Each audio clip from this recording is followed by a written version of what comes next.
Hello नमस्कार students, कैसे आप सभी का स्वागत है आपके अपने इस YouTube channel Sandeep Dubey CGPSC में। ये इंग्लिश का 5वां क्लास है जिसमें हम लोग एडजेक्टिव को समझेंगे। एडजेक्टिव को चाहे वो हिंदी में रहे, हिंदी में उसको बोलते हैं विशेषण। तो विशेषण हिंदी का बहुत ही महत्वपूर्ण टॉपिक है। बेसिकली बहुत सारे प्रश्न इससे बनते हैं, तो दोनों को पूरा पढ़ने के बाद हिंदी का भी विशेषण इसमें मैं समाहित कर लूंगा। एक बार पूरा वीडियो को देखना बिना स्किप किए, पूरा कॉन्सेप्ट समझेंगे और कुछ विशेषण जो बेसिकली पूछे जाते हैं उसको हम लोग डील करने का प्रयास करेंगे। ठीक, बेसिकली विशेषण होता क्या है अगर मैं बताऊं इंग्लिश में, फिर इसको हिंदी में भी समझेंगे। विशेषण a word which qualify any noun और प्रोनाउन इज कॉल्ड विशेषण या एडजेक्टिव। कैसे समझ सकते हैं? ऐसे शब्द जो संज्ञा या सर्वनाम, मतलब राम एक संज्ञा है, राम एक नाम है जो नाउन है, जिसके लिए प्रोनाउन या सर्वनाम का उपयोग होगा, जिसको क्या बोलेंगे? ही। ठीक, तो नाउन या प्रोनाउन की विशेषता बताने वाले शब्द को विशेषण कहेंगे। ठीक, जिसकी विशेषता बताई गई वो विशेषण कहलाएगा, और विशेषण की विशेषता बताने वाले शब्द को या विशेषण या क्रिया विशेषण की विशेषता बताने वाले शब्द को बोला जाता है प्रविशेषण। हिंदी में देखते हैं। जैसे सीता बहुत ही सुंदर लड़की है, तो सीता एक लड़की है जो सुंदर है, सामान्य शब्दों में बोल सकते हैं। तो सीता सुंदर है, तो सुंदर क्या है? ब्यूटीफुल क्या है? उसकी विशेषण या एडजेक्टिव। लेकिन सीता बहुत ही सुंदर है, तो जो बहुत ही सुंदर है बोल रहे हैं वो है प्रविशेषण। तो सीता क्या हो गई? विशेष से। नोट करके इसको रखना। ओके, बात करते हैं आगे। देखो एग्जाम्पल के थ्रू समझते हैं। एग्जाम्पल में क्या है? देखो, प्रीसा इज अ क्लेवर गर्ल। प्रीसा एक कैसी लड़की है? तो प्रीसा एक चतुर लड़की है। तो क्लेवर क्या हो गया? मतलब उसकी चतुरता को दर्शा रहा है, तो ये क्या हो गया? विशेषण। अगला एग्जांपल है कि ही गिव मी 5 मैंगो। उसने मुझे 5 आम दिया। तो 5 क्या है, 5 क्या है? वो भी उसकी विशेषण है या विशेषता बताने वाले शब्द है, मतलब एडजेक्टिव है। There is a little time for preparation. बहुत ही कम समय बचा ना परीक्षा के लिए। तो लिटिल क्या है? लिटिल क्या है भैया? ये भी है विशेषण, एडजेक्टिव। तो ऐसे प्रश्न आएंगे जिसको आपको फाइंड करने के लिए दे दिया रहेगा या फिल इन द ब्लैंक के फॉर्म में दे दिया रहेगा, तो आपको डील करना है। कुछ महत्वपूर्ण विशेषण को यहाँ पर एक बार मैंने नोट किया है, फिर टाइप्स को देखेंगे, फिर इसके बाद जो दूसरा स्लाइड आएगा उसको पूरा समझेंगे। ठीक, देखते हैं। देखो, ये नाउन है और ये एडजेक्टिव है। तो नाउन, मेन एक नाउन है, संज्ञा है, तो उसका विशेषण या एडजेक्टिव क्या बनेगा? एल वाई जोड़ दो। तो मेनली जहां पास आपको एल वाई दिख जाएगा ना भैया, समझ लीजिएगा वो एडजेक्टिव है। ठीक, या विशेषण है। बॉय नाउन होगा, तो बॉयज मतलब वाई के स्थान पे क्या दिख जाएगा? ISH। तो देखो, बॉय एक नाउन है, तो बॉय का अगर आप दूसरा फॉर्म देखेंगे या दूसरा रूप देखेंगे तो क्या होगा? लड़कत्व, मतलब मनुष्य का मनुष्यत्व, ऐसा एक गुण होता है ना, उसी प्रकार से इसको समझना। बॉय का क्या होगा? बॉयज। सेंस का क्या होगा? सेंसलेस। तो लेस जहां पर जुड़ गया वो भी आपको बताने के लिए बहुत इजी हो जाएगा। तो ये वाले टॉपिक को पकड़ना, ये वाले पॉइंट को पकड़ना। लेस दिखा, तो लेस दिखा तो क्या हो जाएगा? ये एडजेक्टिव। प्ले, प्लेफुल, फुल दिखा, तो जहां पर FUL दिख गया, LESS दिख गया, NESS दिख गया, या ISS दिख गया, या LY दिख गया, तो जितने भी आपको मैं शब्द बता रहा हूं ना, वो सभी क्या हो जाएंगे? वो सभी हो जाएंगे एडजेक्टिव के। आपको एडजेक्टिव पहचानने के लिए वो काम आएगा। जैसे डर्ट, डर्ट मतलब गंदा, dirty. Gift, gifted. Courage, courageous. Tragic, tragical. Whole, wholesome. मतलब जो नाउन है उसमें कुछ अतिरिक्त शब्द को जोड़ देंगे ना, तो वो क्या बन जाता है? विशेषण बन जाता है। Okay, there, thereful. Cash, cashless, less दिखा, टॉक, टॉक एक्टिव। तो जितने शब्द दिख रहे हैं ना, वो सब विशेषण के एग्जाम्पल है। आप विशेषण को या एडजेक्टिव को इस फॉर्म में अगर देखते हैं तो आप फाइंड कर लेंगे कि विशेषण एक्चुअल में कोई पूरे सेंटेंस में कौन सा होगा।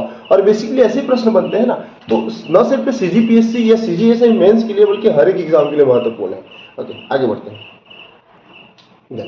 उसके बाद अब देखो, यहां तक तो समझ गए, एक मिनट। ओके, आगे बढ़ते हैं। और उसके बाद देखते हैं इसके प्रकार को, काइंड्स को। तो मैं पहले पूरा प्रकार को बता दूंगा, उसके बाद बताऊंगा कि हिंदी में बेसिकली कौन कौन से प्रकार होते हैं और आपको कौन कौन से प्रकार को ज्यादा करके ध्यान रखना है। देखो, सबसे पहला होता है प्रॉपर एडजेक्टिव, मतलब व्यक्तिवाचक विशेषण। तो व्यक्तिवाचक विशेषण क्या होता है? जैसे मान लो इंडिया, इंडिया क्या है? एक नाउन है, मतलब एक देश है। तो इसकी विशेषता क्या हो जाएगी? इंडियन मतलब भारत। भारत की विशेषता क्या है कि हम भारतीय हैं, तो ये उसका विशेषण हो जाएगा। उसी प्रकार से रशियन, अमेरिकन, ये जितने भी शब्द दिखेंगे ना सब प्रॉपर एडजेक्टिव के अंतर्गत आएंगे। उसके बाद दूसरा है पॉजेसिव, यह संबंध सूचक विशेषण। तो भैया जैसे दिस इज, ऐसे बोलते हैं ना, दिस इज माई होम, तो यहां पर आपको अगर विशेषण पहचानने के लिए बोलेगा तो क्या बोलोगे कि माई इज पॉजेसिव विशेषण या पॉजेसिव ऑब्जेक्टिव। तो पॉजेसिव ऑब्जेक्टिव में कौन कौन से एग्जांपल हो सकते हैं? जैसे my, his, her, our, your, their, ये जितने भी शब्द आपको दिखेंगे वो कैसे विशेषण होंगे? वो पॉजेसिव एडजेक्टिव होंगे। देन अगला है डिस्ट्रीब्यूटिव एडजेक्टिव। तो डिस्ट्रीब्यूटिव मतलब क्या होता है? विभाग सूचक विशेषण। दैट मीन्स कि देखो, each boy play football, each boys play football, प्रत्येक लड़का क्या खेल रहा है? फुटबॉल खेल रहा है। तो डिस्ट्रीब्यूटिव कैसे हो गया? वो दूसरे में या दूसरे के साथ उसको जोड़ के बताते हैं और चीजों को समझ के बताते हैं। जैसे ईच मतलब प्रत्येक, सॉरी ईच मतलब सभी, एवरी मतलब प्रत्येक, आइदर या तो ये या तो वो, ठीक, नाइदर दोनों नहीं, तो जितने भी आपको दिखेंगे वो सब क्या है? Distributive adjective. अगला है डिमोन्स्ट्रेटिव एडजेक्टिव। तो डिमोन्स्ट्रेटिव मतलब क्या होता है? संकेतवाचक विशेषण। तो संकेत से क्या तात्पर्य है? जैसे मान लो यहां पर कुछ वस्तु रखा हुआ है, मान लो यहां पर बुक रखा है, तो बोलेंगे एक टेबल है, टेबल में क्या रखा है? बुक रखा है, तो बुक ऑन टेबल। तो टेबल में क्या है? बुक रखा है, तो बता रहे हैं कि टेबल के ऊपर क्या है? बुक है। तो यही जो है ना भाई, ऊपर में जो रखा है, ठीक, तो नोट जो डिनोट करते हैं, जैसे that is my home, that is my home, यह मेरा घर है। तो यह क्या बता रहा है? इसकी डिनोशन को बता रहे हैं या डिमोन्स्ट्रेशन को बता रहे हैं। तो ये क्या हो गया? संकेतवाचक विशेषण। तो इसमें कौन कौन सा आ जाएगा? This, sorry that, this, those, this, some मतलब कुछ, एनी मतलब कुछ, कोई, अदर मतलब अन्य। तो जितने भी आपको शब्द दिख रहे हैं वो क्या हो जाएगी? डिमोन्स्ट्रेटिव या संकेतवाचक एडजेक्टिव। ठीक, उसके बाद quantitative, quantitative, quantitative, quantitative adjective. तो क्वांटिटेटिव एडजेक्टिव से तात्पर्य क्या है? उसकी मात्रा का बोध कराए।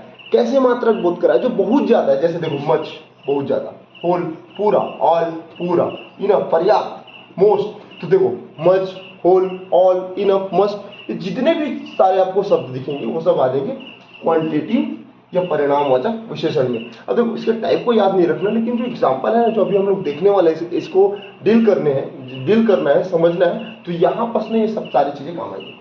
अगला है, छठवां है न्यूमेरल एडजेक्टिव, मतलब संख्यावाचक विशेषण। देखो संख्या कैसे हो सकता है? 1 2 3 4, फर्स्ट सेकेंड थर्ड, जो क्रम है, जो नंबर है, ठीक, ये जितने भी शब्द आपको दिखेंगे वो सब हो जाएंगे नंबर या न्यूमेरल एडजेक्टिव। नेक्स्ट आगे मेनी मतलब बहुत सारा, फ्यू, सम, तो ये जितने भी आपको शब्द दिख रहे हो न्यूमेरल एडजेक्टिव है। उसके बाद इंट्रोगेटिव, यहाँ पास WH वर्ड मिल गया ना, जैसे वॉज, दैट, वाई, हाउ, ये सब क्या है? इंट्रोगेटिव। और एम्फेसाइजिंग या बालात सूचक, तो बालात सूचक में ऑन आ जाएगा, अवे आ जाएगा, ये कुछ महत्वपूर्ण शब्द है, मात्र एक दो शब्द है इसको देख लेना। और एक है एक्सक्लेमेटरी एडजेक्टिव, मतलब विस्मयादि बोधक, मतलब वाह क्या बात है, व्हाट इज दिस, ये क्या है। ये जितने भी आपको शब्द दिखेंगे ना जिसमें आप आश्चर्य को व्यक्त करेंगे वो हो जाएगा एक्सक्लेमेटिव एडजेक्टिव। ठीक, ओके। अब तुलना के आधार पर, ठीक है, तुलना के आधार पर हम लोग एडजेक्टिव को समझेंगे। तो degree of comparison, degree of comparison, तो तुलना के आधार पर जो एडजेक्टिव होते हैं ना बेसिकली 3 प्रकार के होते हैं, पॉजिटिव, सुपरलेटिव, कंपैरेटिव और सुपरलेटिव। जब आप किसी एक व्यक्ति की विशेषता बता रहे हैं तो वो हो जाता है पॉजिटिव। जैसे राम बहादुर है, राम इज ब्रेव। तो भाई राम की विशेषता क्या है? उसकी बहादुरी, खुद की विशेषता। लेकिन अगर मैं ये बोलूं श्याम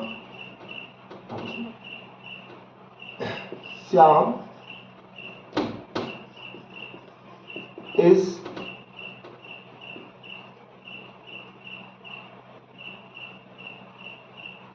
मोर ब्रेव,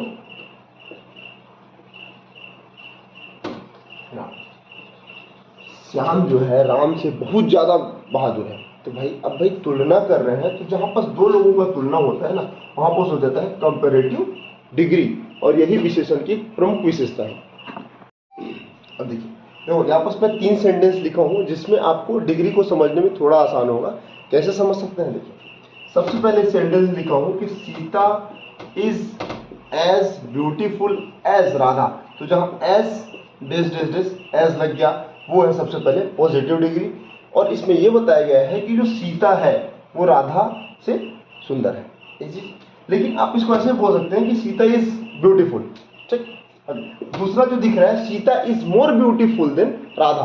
तो जहां पर देन दिख गया, जहां पर दो लड़कियों का या दो स्त्रियों का या दो वस्तु का स्थान का तुलना हो, तो वो हो जाता है कंपैरेटिव डिग्री, मतलब तुलनात्मक विशेषण।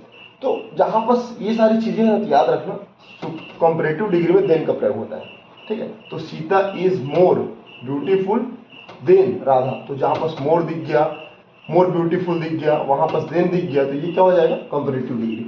And third one is that कि जब आप किसी की तुलना बहुत सारे लोगों से कर रहे हैं, जैसे Sita is the most beauty, most शब्द का प्रयोग होगा पहले, most beautiful girl in the classroom, तो द का प्रयोग होगा, मोस्ट का प्रयोग होगा, या और एक चीज ना, जैसे बिग, बिगर,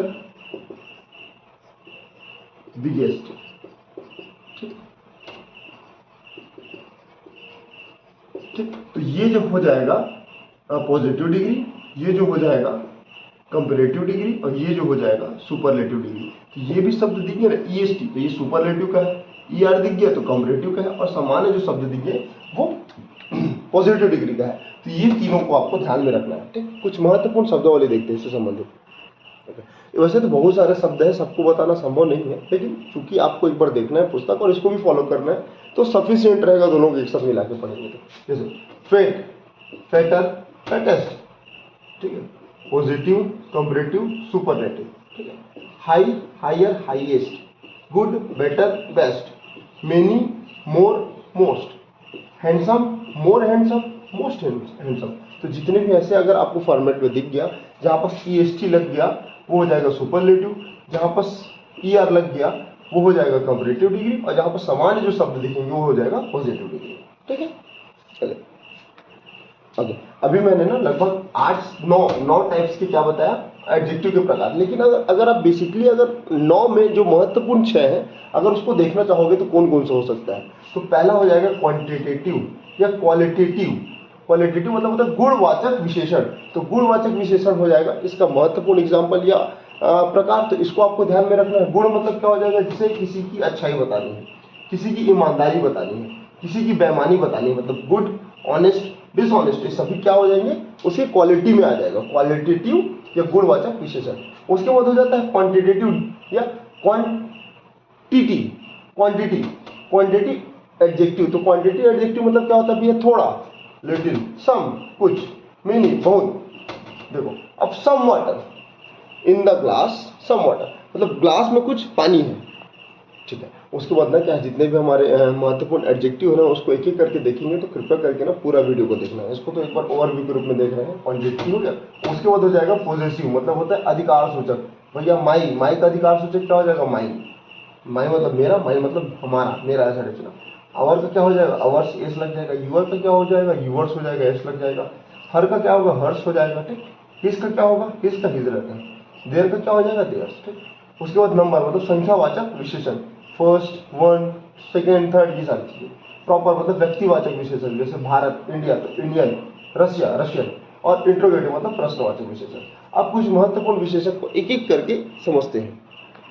ओके, अब देखेंगे यूजेस ऑफ एडजेक्टिव, मतलब क्रिया विशेषण के उपयोग देखेंगे कहाँ कहाँ होते हैं, और बेसिकली मेन जो हमारे एग्जाम में आएंगे, जो आते हैं उन्हीं को देखेंगे, देन उसको बाकी को छोड़ देंगे। जैसे हम लोग को पढ़ना क्या है टोटल अगर मैं बात करूं, तो सबसे पहले हम लोग को पढ़ना है फ्यू, पहले नहीं आगे पीछे हो जाएगा, few, a few, the few, little, a little, the little, much, many, some, any. इस सारी चीजों को लगभग 8 एडजेक्टिव है, ये 8 एडजेक्टिव से कहीं ना कहीं प्रश्न देखने मिलता है और मिला ही होगा। ठीक, आप एक बार चेक करिएगा और मैं आपको प्रीवियस ईयर क्वेश्चन में दिखाऊंगा। ठीक, और इतना को पढ़ लेंगे ना तो आपकी तैयारी कहीं ना कहीं बेहतर हो जाएगी। ठीक, स्टार्ट करते हैं सम और एनी से। देखिए, सम मतलब होता है कुछ, एनी मतलब भी होता है कुछ। ठीक, सम मतलब क्या होता है कुछ और एनी मतलब भी क्या होता है कुछ, मतलब ये दोनों का मतलब तो सेम है। तो भाई जब मतलब सेम है तो प्रयोग भी तो सेम होना चाहिए ना, लेकिन ऐसा नहीं होता। देख, सम का प्रयोग हमेशा पॉजिटिव सेंस में होता है, सकारात्मक सेंटेंस या सकारात्मक वाक्य में होता है, जबकि एनी का प्रयोग नकारात्मक वाक्य मतलब निगेटिव सेंस में होता है। अब कहने का मतलब क्या है, इसको समझना। देखो, आई हैव सम मनी, मेरे पास कुछ पैसे हैं, तो मेरे पास क्या है कुछ पैसे हैं, तो सकारात्मक हुआ कि नहीं। तो यहाँ पर जहाँ आपको सकारात्मक दृष्टिकोण मिले, सेंटेंस मिले या पॉजिटिव सेंस मिले, तो वहाँ पर आप किसका प्रयोग करना, सम का। ठीक, जबकि अगर निगेटिव सेंस मिले तो यहाँ पर डू नॉट हो जाएगा। जैसे I do not have any book to read, मेरे पास एक भी ऐसा पुस्तक नहीं है ना जिसको मैं पढ़ सकूं, तो नेगेटिव सेंस में हुआ, तो वहां पर क्या प्रयोग हुआ, एडजेक्टिव के रूप में एनी का प्रयोग हुआ। और ये दोनों एग्जांपल को आप बेस बना के 2 से 4 एग्जांपल देखिएगा, और कहीं ना कहीं अगर ये दोनों फैक्ट आपको समझ आ गया तो आप चीजों को अच्छे से हल कर सकते हैं। तो एक बार फिर बोल दूंगा, सम मतलब होता है कुछ जिसका प्रयोग सकारात्मक या पॉजिटिव सेंस में होता है, आई हैव सम मनी, जबकि एनी का प्रयोग होगा नकारात्मक सेंस में, I do not have any book to read, मेरे पास कोई बुक नहीं है जिसको मैं पढ़ सकूं, कुछ बुक नहीं है ऐसा नहीं। ये दोनों को याद रखना। अगला देखते हैं फ्यूअर और लेस। अभी मैंने बताना उस पर भूल गया था, इसको ऐड कर लेना। फ्यूअर और लेस, देखो लेस का बोध होता है, लेस मतलब कम, फ्यूअर मतलब भी कम या थोड़ा सा। तो लेस का जो प्रयोग होता है वो मात्रा बोध कराने के लिए होता है। ठीक, जबकि फ्यूअर का भी बोध होता है संख्या बोध कराने के लिए। जैसे संख्या क्या है, देखो पहले फ्यूअर को पकड़ते हैं। Fewer than 20 men were present here. 20 लोगों, मतलब कल, मतलब जहां भी रहा होगा। देखिए, अब इसको आप जैसे होता ना, क्या बोलते उसको, अनुवाद। सीजीपीएससी के पेपर नंबर 1 में आपको अनुवाद भी देखने मिलता है। ठीक, तो इंग्लिश का हिंदी अनुवाद और हिंदी का इंग्लिश अनुवाद, तो आप उसको यहां से भी जोड़ सकते हैं। देखो, fewer than 20 मतलब 20 लोगों, 20 लोग यहाँ उपस्थित हुए थे। ठीक, ये मतलब यहाँ, तो 20 लोग यहाँ उपस्थित हुए थे। तो कभी भी अगर आप 20 लोगों के बारे में बात करते हैं तो कहीं ना कहीं वो क्या होगा, संख्या होगा कि नहीं।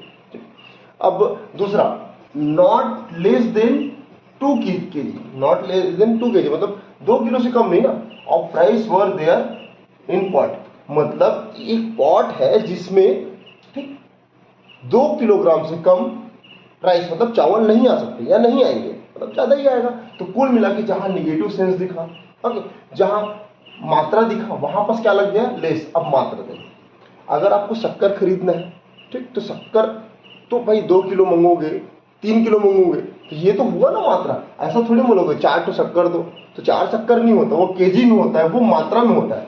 जबकि अगर किसी व्यक्ति को बुलाना रहेगा तो क्या बोलोगे, 20 बॉयज, 20 मेन्स, 20 गर्ल्स, तो संख्या में होगा ना वो, कि क्या बोलोगे 2 ठो लड़का देना, ऐसा तो नहीं बोलोगे। तो वो मात्रा में नहीं होगा, वो किस में होगा, संख्या।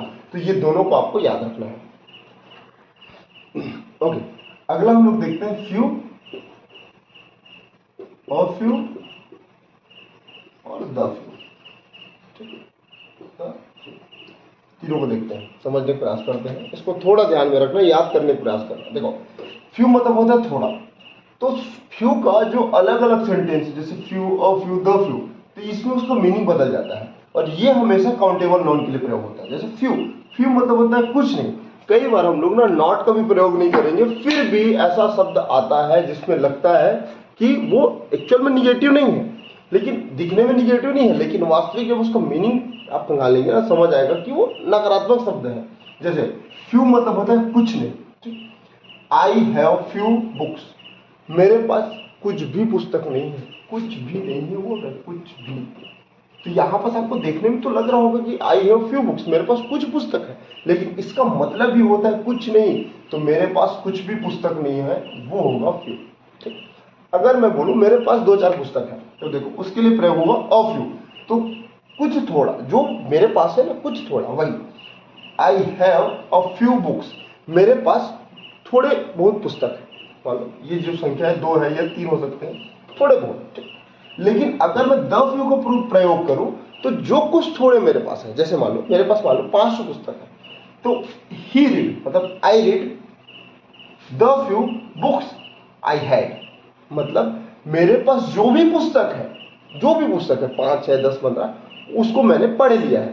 ठीक, तो अब दूसरे के लिए क्या प्रयोग करेंगे, ही के लिए, he read the few books he had, जो भी उसके पास पुस्तक है उसने उसको क्या कर लिया है, पढ़ लिया है। ठीक, ये हो जाएगा फ्यू और फ्यू द फ्यू। याद रखना, फ्यू मतलब होता है कुछ नहीं, और फ्यू मतलब है थोड़ा कुछ, और द फ्यू मतलब जो कुछ थोड़ा। उसके बाद हम लोग देखेंगे लिटिल, जो अनकाउंटेबल। फ्यू का प्रयोग होता है किसमें, काउंटेबल, जबकि लिटिल का प्रयोग होता है अनकाउंटेबल में, तो जिसको आप गिन नहीं सकते। अब पानी को गिन सकते हो क्या, लेकिन एक चीज याद रखना, कई बार ना जो लिटिल का भी प्रयोग होता है ना, वो मात्रा के आधार में भी होता है ना भाई, मात्रात्मक आधार में भी इसका प्रयोग होता है। जैसे मनी, एक पैसा है, उसका मात्राभूत कराने के लिए लिटिल का प्रयोग होता है। जैसे little he had little money, तो देखो लिटिल मतलब होता है कुछ नहीं, ही हैड लिटिल मनी, उसके पास कुछ भी पैसे नहीं है। ठीक, ये सब। A little, he had a little money मतलब थोड़े कुछ, उसके पास थोड़े कुछ पैसे हैं, मतलब 5 रुपए 7 रुपए।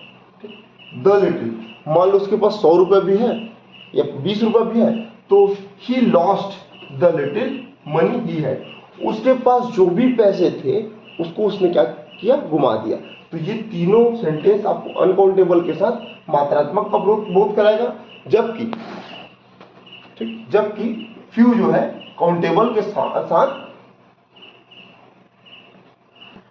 संख्या का भी बोध कराएगा। ठीक है, अब लास्ट में देखेंगे मच और मेनी, तो ये इतने सारे इसको पढ़ना है। देखिए मच मतलब होता है मात्रा बोध कराने के लिए, मच मतलब होता है बहुत, लेकिन मात्रा बोध कराने के लिए। और कैसे मात्रा, जिसको आप गिन नहीं सकते। अगर आपके पास पानी है तो पानी को गिन सकते हो क्या, नहीं। तो there are much water in the pot, इस पॉट में, इस बर्तन में बहुत सारे पानी है। तो जहां पर अनकाउंटेबल रहे, जिसको आप गिन नहीं सकते, वहां पर किसका प्रयोग होगा, मच का प्रयोग होगा। लेकिन जिसको आप गिन सकते हैं, जो संख्या का बोध कराए, वो हो जाएगा काउंटेबल या मेनी। मेनी मतलब भी बहुत होता है। There are many books on the table, पुस्तक में टेबल में बहुत सारे पुस्तक रखे हुए हैं। तो आप much, many, few, a few, the few, less, lesser और सम, एनी, इतना बस को पढ़ेंगे ना, तो कहीं ना कहीं आपसे प्रश्न बनेंगे। ओके, अब ना हिंदी की विशेषण के भेद को या विशेषण को समझते हैं कि विशेषण एक्चुअल में क्या है। हिंदी में भी जो छापा इंग्लिश में जो पढ़े ना, उसका एक समराइज रूप है, और हिंदी की व्यापनी आपके लिए महत्वपूर्ण है। साथ ही इंग्लिश को भी इसके साथ कंपेयर करके अगर पढ़ेंगे तो याद हो जाएगा। देखो फिर से बता दो, विशेषण क्या होता है कि क्रिया या संज्ञा या सर्वनाम की विशेषता बताने वाले शब्द को विशेषण कहते हैं। ठीक है, बेसिकली हिंदी में विशेषण के 4 भेद होते हैं, जिसमें एक गुणवाचक विशेषण है, दूसरा संख्यावाचक, तीसरा परिणामवाचक और चौथा सार्वनामिक विशेषण।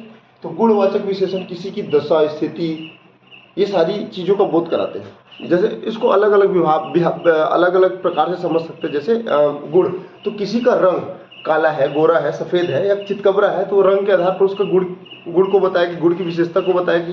ठीक, उसके आकार के आधार पर, छोटा है, मोटा है, बड़ा है, पतला है, उसकी स्थिति के आधार पर, सुबह दायां तरफ है, बायां तरफ है, ऊपर है, नीचे है, तो ये जितने भी आपको दिखेंगे ना, वो सब गुणवाचक विशेषण के अंतर्गत आएंगे। उसके बाद संख्यावाचक विशेषण, तो संख्यावाचक विशेषण क्या होता है कि निश्चित और एक अनिश्चित। संख्याओं का बोध अगर निश्चित है, जैसे मान लो 5 लोग आए, तो संख्या है 5 लोग, तो ये क्या है, निश्चित। और अनिश्चित मतलब कुछ लोग आए, तो ये अनिश्चित हो जाएगा। तो निश्चित का भी अपना भेद है, जैसे गणना के आधार पर 1, 2, 3, क्रम के आधार पर प्रथम, द्वितीय, तृतीय, आवृत्ति के आधार पर दोहरा, तीहरा, चौगुना, समुदाय, एक समूह के आधार पर दो, दोनों, पहला या दूसरा, ऐसे समुदाय के आधार पर, देखिए प्रत्यय के आधार पर, हर एक ये जितने भी शब्द आपको दिखेंगे ना, वो प्रत्यय के आधार पर दिखेंगे। और समुदाय में आ जाएगा 21वीं सदी। ठीक, और एक जोड़ी, तो ये आपको दिखेंगे ये निश्चित संख्या के आधार पर विशेषण की विशेषता है। मतलब अगर मैं बताऊं, विशेषण के भेद के बारे में पूछा जाए तो कुल मिला के 4 होते हैं, गुण, संख्या, परिणाम और सार्वनामिक। ठीक, गुण के 2 भेद होते हैं, निश्चय और अनिश्चय।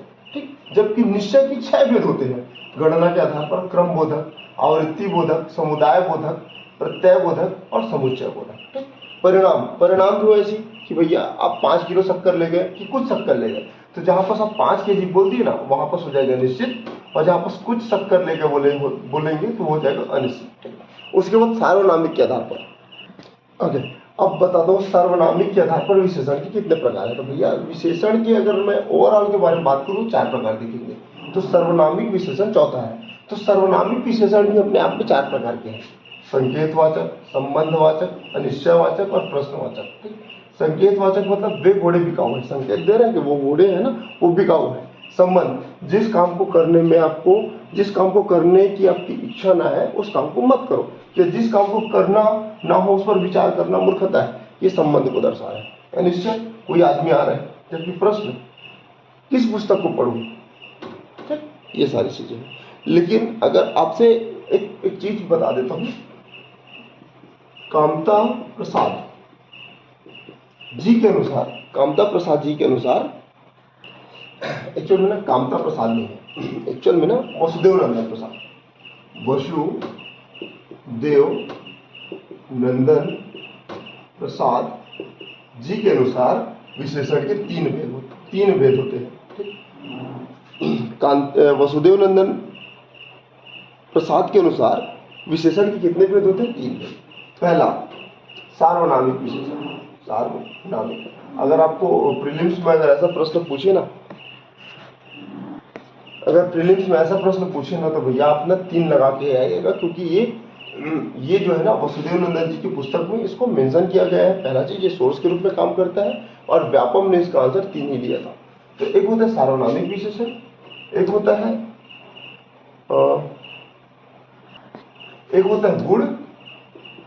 गुणवाचक विशेषण, और एक होता है संख्यावाचक विशेषण। और संख्या भी अपने आप में 3 होते हैं, निश्चय, निश्चित, अनिश्चय, अनिश्चित, और एक है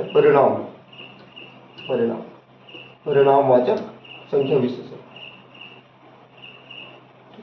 बेसिकली अगर पूछा जाए कि विशेषण के कितने प्रकार होते हैं, वसुदेव नंदन के आधार पर 3, ऑप्शन नहीं दिया तो 4 लगाना, और संख्या के कितने होते हैं? निश्चय, अनिश्चय और परिणाम। तो इस प्रकार से विशेषण का हिंदी और इंग्लिश दोनों फॉर्मेट था। और एक और चीज बता दूं, प्रविशेषण, जो क्रिया विशेषण या विशेषण की विशेषता बताए वो प्रविशेषण कहलाता है। जैसे राम बहुत तेज दौड़ता है, तो राम बहुत तेज क्या हो गया उसका विशेषण, और बहुत क्या हो जाएगा उसका प्रविशेषण। तो इस प्रकार से इसको याद रखना, नोट्स बनाना, असेस पढ़ना, कमेंट में बताना कि आपको समझ आया कि नहीं। तब तक के लिए जय हिंद, मिलते हैं अगले वीडियो में, तब तक के लिए जय श्री कृष्ण।